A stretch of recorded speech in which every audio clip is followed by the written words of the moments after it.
예수님께서는 이제 곧 제자들을 떠나 아버지께로 돌아가실 것입니다.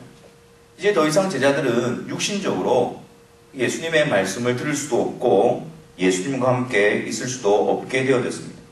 예수님의 모습을 배울 수도 없고 또 예수님께서 그 제자들을 이끌어가고 함께하는 것을 더 이상 경험할 수 없게 되는 것이죠. 예수님이 아버지께로 가신다는 것은 그저 제자들을 이 세상 가운데 홀로 남겨두시는 것만을 의미하는 것일까요? 그리고 여러분, 예수님께서 제자들에게 제자들을 세상 가운데에 홀로 남겨두시면서 예수님은 제자들에게 이렇게 말씀합니다. 나를 믿는 자는 내가 하는 일을 그도 할 것이요 또한 그보다 큰 일도 하리니 이는 내가 아버지께로 감이라. 예수님이 제자들과 함께 있을 때에도 제자들은 여전히 부족한 자들이었습니다. 예수님과 함께 있을 때도 제자들은 여전히 연약하고 다른 것에 마음이 빼앗겨 있었던 자들입니다. 그런데 예수님께서 제자들을 떠나 아버지께로 가시는데 남겨지게 될 그 제자들을 향해서 예수님은 내가 행하는 일을 너희들이 할 것이다. 그리고 그보다도 더 큰 일을 할 것이다 라고 말씀하셨습니다. 과연 이것이 제자들에게 있어서 가능한 일일까요? 예수님도 없이 홀로 그들을 대적하는 세상 가운데서 그들이 이 일들을 감당할 수 있겠습니까? 지금 예수님께서 제자들에게 하시는 말씀, 그리고 제자들이 직면하는 현실, 예수님이 제자들을 떠나 아버지께로 가는 그 현실 가운데서는 전혀 가능성이 없어 보이는 그런 말씀을 하시는 것 같습니다. 여러분, 예수님께서 제자들을 떠나 아버지께로 가신다는 것의 의미가 단지 제자들을 두고 제자들을 세상에 홀로 두고 가시는 것만을 의미하는 것일까요? 아닙니다. 예수님께서 이 세상을 떠나 아버지께로 가신다는 말씀의 의미는 예수님이 이 세상에 오셔서 아버지의 뜻을 따라 구속의 사역을 완성시키시고 하나님 보좌 우편으로 가신다는 의미입니다. 그리고 이것은 제자들과 새로운 관계, 제자들에게 새로운 의미를 가져다주는 전환점이 되는 것입니다. 비록 육신적으로는 예수님이 제자들과 함께 가지 못하고 더 이상 예수님을 눈으로 보지 못하고 귀로도 듣지 못하고 또 그 예수님을 만질 수도 없는 그런 상황이지만 제자들은 홀로 세상 가운데에 그냥 내버려진 것처럼 느껴지는 그런 현실이지만 그러나 예수님이 아버지께로 감으로 말미암아 새로운 전환점을 맞이하게 되는 것입니다. 그것이 무엇일까요? 13절 말씀을 한번 보십시오. 13절 말씀에 너희가 내 이름으로 무엇을 구하든지 내가 행하리니 이는 아버지로 하여금 아들로 말미암아 영광을 받으시게 하려 함이라. 예수님이 떠나가심으로 인해서 제자들과 영원한 이별을 의미하는 것이 아니었습니다. 예수님께서 이 세상에 오셔서 아버지의 뜻대로 십자가에서 구속의 사역을 다 성취하시고 그 예수님이 이제 제자들에게 하시는 말씀이 세상 가운데 있는 제자들에게 하시는 말씀이 너희는 내 이름으로 무엇이든지 구하라. 그리하면 내가 실행할 것이다 라고 말씀하시는 거예요. 그러니까 이 제자들의 기도함을 통해서 그 일을 이루시는 예수님과 긴밀한 연합으로 나타나 있는 것을 보게 되어집니다. 예수님과의 단절이 아닙니다. 예수님과의 이별이 아닙니다. 이제 하늘 보좌 우편에 앉으셔서 주가 되셔서 모든 만물을 다스려 가시는 그 예수님이 그 제자들, 세상 가운데 있는 제자들과 연합되어져서 그 제자들을 기도하게 함으로 주님이 이루시는 그 일을 같이 이루어 가시겠다는 것입니다.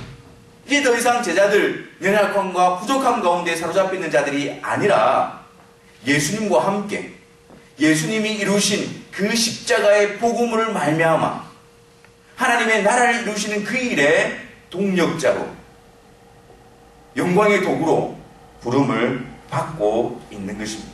그래서 예수님께서 너희는 내 이름으로 무엇이든지 구하라. 그리하면 내가 수행할 것이다 하고 말씀하고 있는 것입니다. 제자들이 예수님의 이름으로 예수님이 이루실 그 뜻을 위해서 이 세상 속에서 펼쳐질 그 주님의 뜻을 위해서 기도하고 그 기도를 통해서 주님은 그 일들을 행하여 가시고, 이런 모습으로 제자들과 예수님이 함께 연합되어져 있는 것입니다. 여러분, 우리는 기도를 예수님과 연결된 끈이라고 하지 않습니까?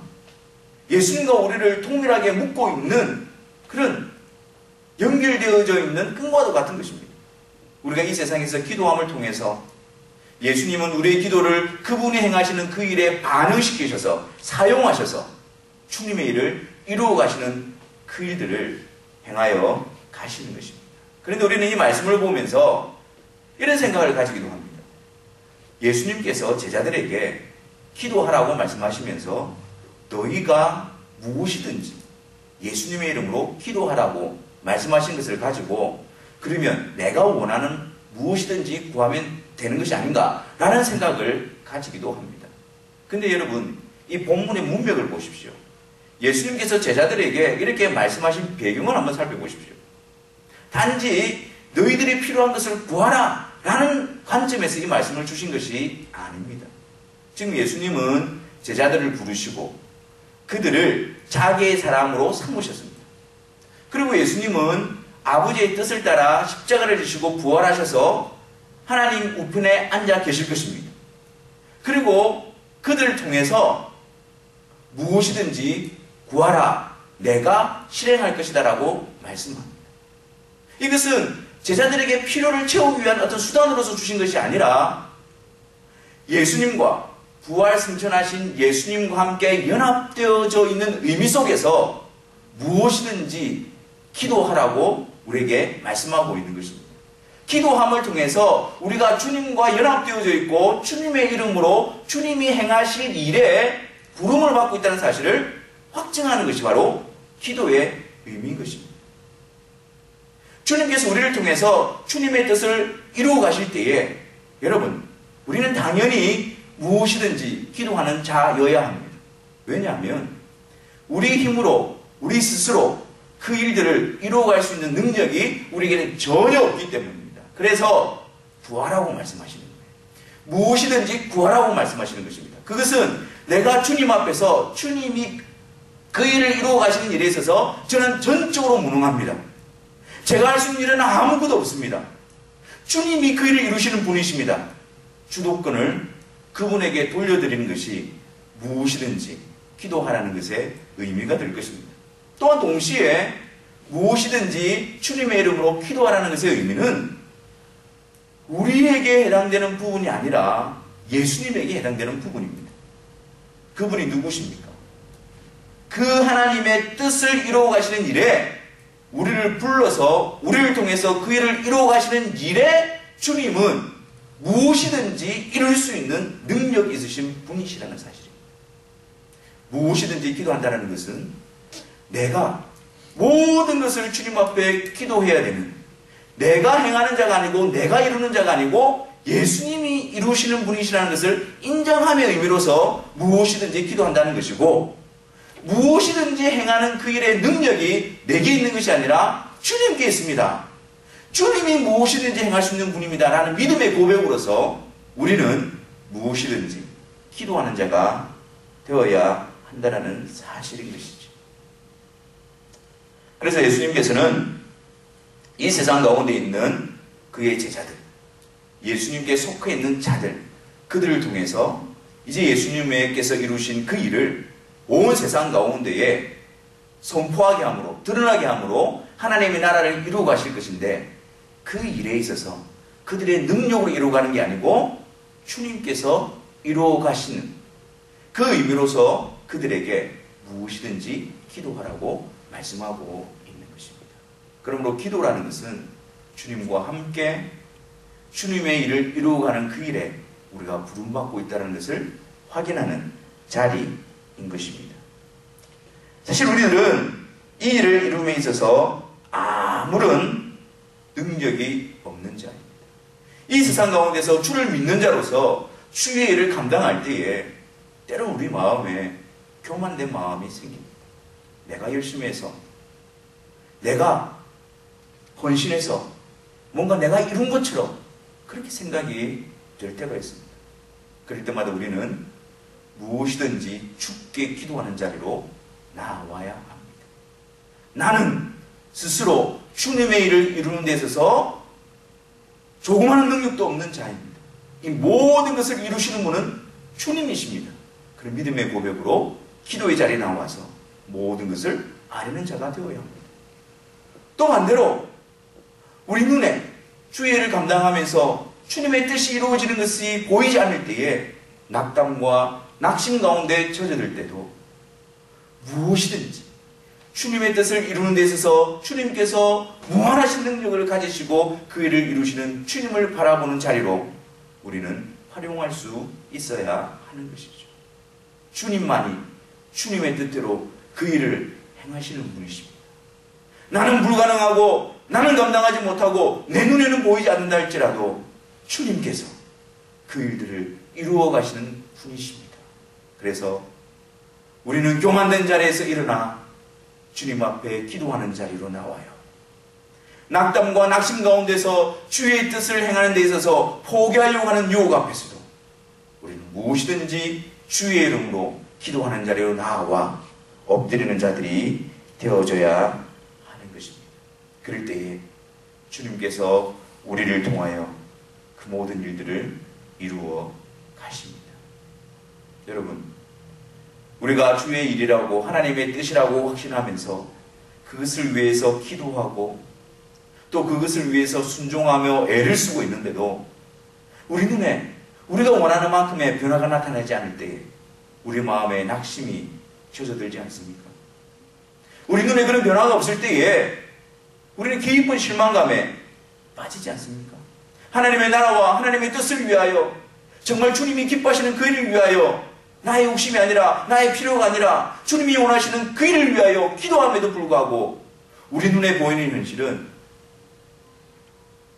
부족하고 아무런 변화가 없는 것처럼 보여지는 그런 경우를 직면하지 않습니까? 여러분, 우리 눈에 보이는 것에 마음을 빼앗기지 마시기를 바랍니다. 주님께서 약속하신 말씀으로 돌아오시기를 바랍니다. 내 이름으로 무엇이든지 구하라. 그리하면 내가 실행할 것이다. 예수님께서 일하신다고, 예수님께서 이루신다고 약속하고 있습니다. 눈에 아무것도 보이지 않는 상황 가운데서도 주님께서 주님의 뜻을 이루어 가심을 믿음으로 우리는 계속해서 나아갈 수 있어야 하는 것입니다. 기도함으로 주님의 뜻을 이루어 주옵소서. 이 상황 가운데서, 이 현실 가운데서 전혀 내 눈에 주의 뜻이 이루어지지 않는 그런 상황이라 할지라도 주님이 실행하시고 주님께서 이루신다고 하지 않으셨습니까? 주님께서 이루어 주옵소서. 그런 믿음을 가지고 무엇이든지 주님 앞에 기도해야 하는 것입니다. 주님은 이 기도를 통해서 주님이 이루시는 그 일에 제자들을 불러 함께 연합시켜 놓고 계시는 것입니다. 이제는 내가 너를 들어 나의 일을 이룰 것이다. 이제 내가 너를 통해서 일을 이룰 것이다. 그 주님의 의지가 무엇입니까? 무엇이든지 기도하라는 것입니다. 하나님의 뜻을 이루는 그 일에 있어서 무엇이든지 기도하라는 것입니다. 주님께서 우리의 기도를 통해서 그 일을 이루어 가실 것입니다. 두 번째로 여러분, 세상에 홀로 남겨지게 될 제자들에게 예수님께서 하신 말씀이 무엇입니까? 예수님은 제자들을 홀로 남겨놓고 세상을 떠나 아버지께로 돌아가시지만 하늘 보좌 우편에 앉아 계시지만 이 제자들과 함께 영원히 계시기 위해서 그들에게 말씀하신 것이 무엇입니까? 16절 말씀입니다. 16절 말씀에 내가 아버지께 구하겠으니 그가 또 다른 보혜사를 너에게 주사 영원토록 너희와 함께 있게 하리니 라고 말씀합니다. 예수님께서 주가 되셔서 구속의 사역을 이루시고 이제 그 일을 제자들의 증거를 통해서 모든 민족에게 땅끝까지 하나님의 백성들을 부르시는 그 일을 이루어 가실 것입니다. 이것이 바로 하나님의 나라를 확정시켜 가시고 완성시켜 가시는 것입니다. 근데 이 일을 예수님께서 주도적으로 하시는데, 예수님께서 이루시는데 그 일에 있어서 제자들, 즉 이 세상에 있는 주님께 속한 자들을 부르시고 그들로 하여금 기도하게 하심으로 그 일을 함께 이루어 가시겠다고 말씀하고 있는 것입니다. 그런데 우리는 여전히 부족합니다. 우리는 여전히 연약합니다. 이 세상의 대적과 도전과 핍박 가운데서 우리는 기도하는 것조차도 지켜내지 못하는 그런 연약함 가운데 빠져 있는 자들입니다. 그래서 주님께서는 이런 연약한 우리들을 통해서 주님의 일을 이루어가게 하시기 위해서 우리에게 약속하신 것, 그것이 바로 또 다른 보혜사를 너에게 보내줄 것이다 라고 말씀합니다. 또 다른 보혜사. 여러분, 여기에서 또 다른 보혜사는 누구를 가르치는 말씀일까요? 또 다른 보혜사. 바로 성령 하나님을 의미하는 것인데, 여기서 또 다른 보혜사라는 표현을 쓰고 있는 이유가 무엇일까요? 보혜사. 보혜사라는 말은 곁에서 함께 돕고 이끌어가는 그런 역할을 하는 분을 의미합니다. 근데 또 다른 보혜사라고 이야기하죠. 예수님께서 제자들에게 첫 번째 보혜사로 오신 거예요. 그런데 이제 예수님께서 하늘로 가시면 또 다른 보혜사를 너에게 보내주어서 너희와 영원히 함께 있게 하실 것이다 라고 말씀하시는데, 그냥 성령님이라고 이야기하면 되는데 또 다른 보혜사라는 표현을 쓰고 있는 이유가 무엇이냐라는 것이죠. 여기서 말하는 또 다른이라는 말은 어떤 다른 것을 이야기하는 것이 아니고 같은 종류 안에 있는 또 다른 것이라는 의미로서 다른이라는 의미입니다. 다시 말해서 아버지께 구하여 아버지께서 너에게 보내주실 성령님은 어떤 분이시냐? 또 다른 보혜사라는 거예요. 예수님과 동일한 분이시지만, 본질적으로 하나님으로서 예수님과 동일한 분이시지만 예수님과 다른 독립되어진 인격으로서 오시는 분이 바로 성령 하나님이시다. 근데 그분이 오셔서 하시는 일은 예수님이 너희들에게 보혜사 역할을 한 것처럼 동일한 보혜사 역할을 하실 것이다 라는 것을 나타내고 있는 말씀입니다. 예수님은 첫 번째 보혜사로 오셔서 제자들과 함께 가시면서 그들에게 말씀하시고 가르치시고, 그리고 그 예수님을 통해서 성부 하나님께서 이루실 계획과 뜻이 무엇인가를 나타내 보여주셨습니다. 예수님께서 고난받으시고 십자가에서 죽으시고 그리고 사흘 만에 부활하실 것을 제자들에게 가르치시고, 그리고 그 제자들은 직접 그 예수님의 십자가와 빈무덤을 통한 부활하신 예수님을 만남으로 그 예수님을 직접 목격했습니다. 그럼에도 불구하고 그 제자들은 여전히 예수님에 대한 바른 믿음을 가질 수가 없었습니다. 여전히 두려움에 쌓이는 자들이었고 여전히 연약함 가운데 있는 자들이었습니다. 예수님께서는 그들에게 예수님 하나님의 나라를 이루어 가시는 그 일에 그들을 부르시기 위해서 또 다른 보혜사 성령 하나님을 보내주셔서 예수님이 하신 말씀을 깨닫게 하시고 예수님의 십자가와 부활의 의미가 무엇인가를 알게 하시고 그것을 믿음으로 받게 하시고, 그리고 또한 그들을 그 예수 그리스도의 십자가와 부활의 증인으로 세워놓는 그 일을 위해서 또 다른 보혜사로서 그리스도의 영으로서 성령 하나님이 우리 가운데에 들어와 계신 것입니다. 여러분, 예수님께서 아버지에게 간구하여 또 다른 보혜사를 너에게 보내주실 것이다 라고 말씀하셨는데, 그 성령 하나님이 거하신다라는 것, 그 성령 하나님이 우리에게 거하신다는 것의 의미가 무엇일까요? 오늘 본문 17절 말씀을 한번 보십시오. 17절 말씀에 그는 진리의 영이라 세상은 능히 그를 받지 못하나니 이는 그를 보지도 못하고 알지도 못함이라. 그러나 너희는 그를 아나니 그는 너희와 함께 거하심이요 또 너희 속에 계시겠습니다. 예수님께서 아버지에게 구하여 너희들에게 또 다른 보혜사 성령 하나님을 보내어 주실 것인데 어떻습니까? 세상은 능히 그를 받지 못한다라고 말씀합니다. 세상은 그를 보지도 못하고 알지도 못한다라고 이야기합니다. 그런데 너희들은 그를 알 것이다. 너희들 가운데에 그분이 거하시고 또 너희 속에 것이기 때문에 너희들은 그분을 알 것이다 라고 말합니다. 다시 말해서 성령 하나님이 우리 가운데 오셨다, 성령 하나님이 우리 가운데 거하신다는 말씀의 의미는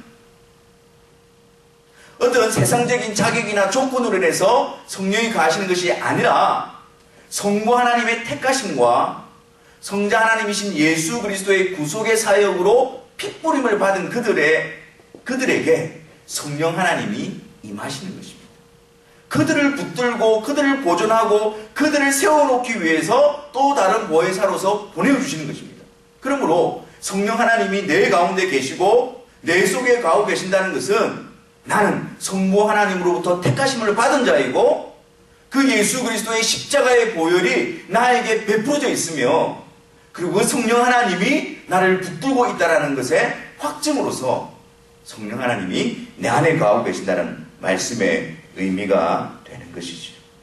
성령 하나님이 내 속에 들어와 계신다, 성령 하나님께서 나와 함께 하신다는 것은 성부 하나님의 택하심과 성자 예수 그리스도의 구속의 사역으로 말미암아 하나님과 삼위일체 되신 하나님과 연합되어져 있다는 것의 도장으로서, 확신으로서 우리에게 들어와 계신 것입니다.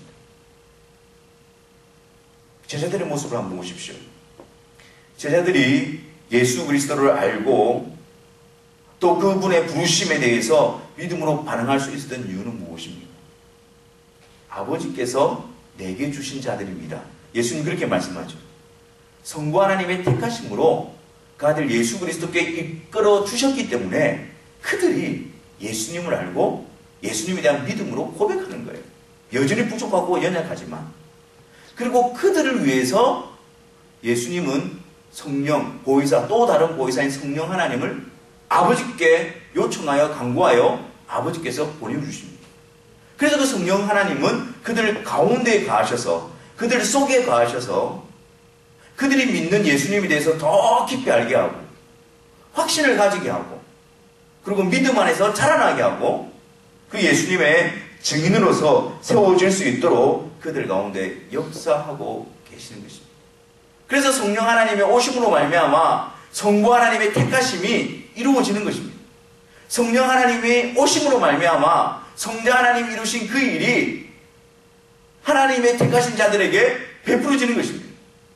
그래서 성령 하나님이 들어와 계신다는 것, 성령 하나님을 통해서 예수 그리스도를 믿는 믿음 안에서 자라나고 있다는 것, 그것은 성부 하나님의 택하심의 또 다른 확정이 되어지는 것이지요.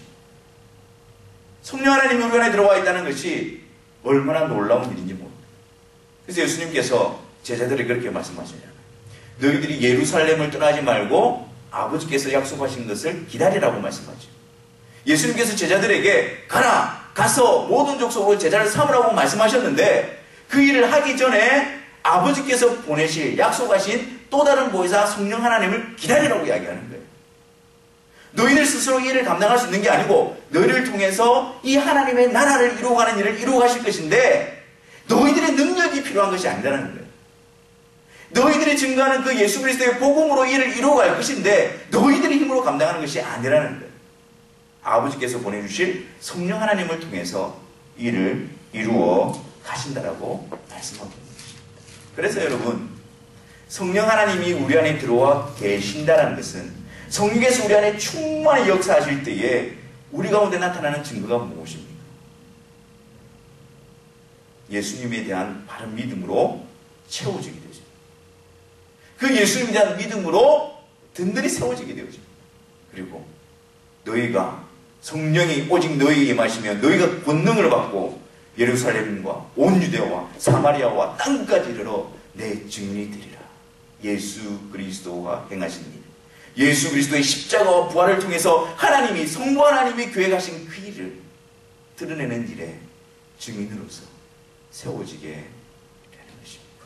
성령 하나님 우리 가운데 오셔서 신비로운 체험과 어떤 우리가 기대하는 것을 나타내는 것이 아니라, 물론 그런 능력이 있으신 분이시죠. 하지만 성령 하나님을 보내주신 목적은 예수 그리스도께서 이루신 그 일을 우리들을 통해서 드러내므로 하나님의 나라를 이루시고 완성시키시고 성취하시는 그 일을 이루어 가시는 것입니다.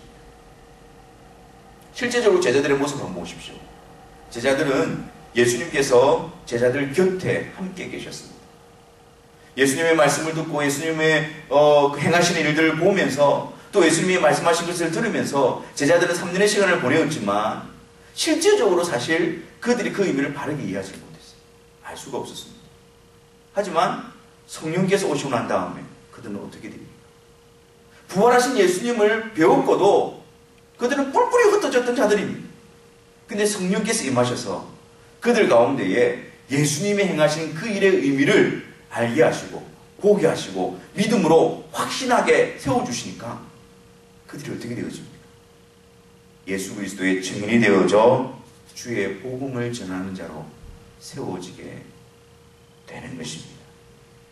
예수님께서 보혜사로 오셔서 제자들, 그들 곁에서 그들에게 말씀하셨지만 또 다른 보혜사인 성령 하나님은 그들의 심령 가운데 오셔서 그들의 마음 가운데 오셔서 예수님이 하신 말씀을 알게 하고 예수님이 누구이신가를 보게 하고 예수님이 행하신 그 약속, 그 이루신 그 일이 무엇을 나타내는 것인가를 우리 가운데에 지식적인 믿음이 아니라 우리 심령 가운데 믿음으로써 그것을 알게 하는 그 일을 이루시는 분이 바로 성령 하나님이신 것입니다. 그에 대한 믿음으로 세워지게 함으로 우리 안에 하나님께서 계획하신 그 아들을 통해서 계획하신 그 일들을 증거하며 나타내는 일에 저희들을 사용하고 계시는 것입니다. 사랑하는 성도 여러분, 이것은 제자들에게만 약속되어진 사실이 아닙니다. 제자들만 감당하라고 주신 일이 아닙니다. 이 제자들을 통해서 이 제자들이 증거하는 복음으로 말미암아 하나님께서 부르시는 믿는 자들, 그들을 통해서 예수님이 함께 새로운 시작, 새로운 연합, 새로운 협력을 어떻게 해가실 것인가를 우리에게 나타내 보여주고 있는 것입니다. 우리도 제자들과 동일하게 복음을 통해서 예수 그리스도를 알게 되어졌고 믿게 되어졌습니다. 이것은 우리의 결정과 우리의 판단에 의해서 되어진 것이 아니라 성부 하나님의 택하심으로 말미암아 성자 하나님의 그리스도의 보혈로 성령 안에서 우리에게 이루어지고 완성되어진 일인 것입니다. 그 성령님이 우리 안에 들어오셔서 두려움과 무서움과 세상의 마음에 빼앗겨 있는 그 제자들을 주님의 증인으로 세워놓았던 것처럼 이 세상 가운데 우리들을 주님의 증인으로 세워놓고 계시는 것입니다. 우리의 능력이 아니라 주님이 이루시기에 우리는 주님께 속한 자로서 무엇이든지 그 일을 이루는 데 있어서 주님께 기도하고 또 다른 보혜사로 오신 성령님과 함께 그 일들의 목적을 두고 나아가는 삶을 살아야 하는 것입니다. 예수님은 우리를 떠나 계신 것이 아닙니다. 기도를 통해서 또 보내신 성령님을 통해서 우리와 함께 계시고 우리를 그분의 동력자로 불러 함께 이 세상 속에서 하나님의 나라가 온전히 성취될 수 있도록 우리를 사용하고 계신 것입니다. 우리가 이 세상을 살아가는 목적이 바로 하나님의 나라가 주의 뜻이 우리의 삶의 현장 가운데 우리 주변에 이루어지는 것입니다. 성령 안에서 날마다 믿음으로 채워져서 주님이 우리를 불러 우리를 통하여 함께 하시는 그 일에 기도에 열심을 내는 저와 여러분들 되기를 바랍니다. 우리의 능력이 아니라 우리에게 보내주신 성령님을 의지하여 성령님과 함께 이 일에 복된 순종으로 나아가셔서 우리들로 말미암아 우리 주변 가운데에 하나님의 나라가 확장되어지는 그런 귀한 역할들을 감당하시는 저와 여러분들이 되시기를 주님의 이름으로 축원합니다.